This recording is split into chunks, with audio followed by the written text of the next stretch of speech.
என்னவளே அடி என்னவளே எந்த இதயத்தை தொலைத்து விட்டே. எந்த இடம் அது தொலைந்த இடம், அந்த இடத்தையும் மறந்து விட்டேன். உந்தன் கால் கொலுசில் அது தொலைந்ததென்று உந்தன் காலடி தேடி வந்தேன்.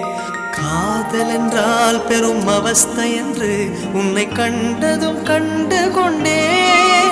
எந்தன் கழுத்து வரை இன்று காதல் வந்து இரு கண் விழி பிதுங்கி நின்றேன். என்னவளே அடி என்னவளே எந்த இதயத்தை தொலைத்து விட்டே.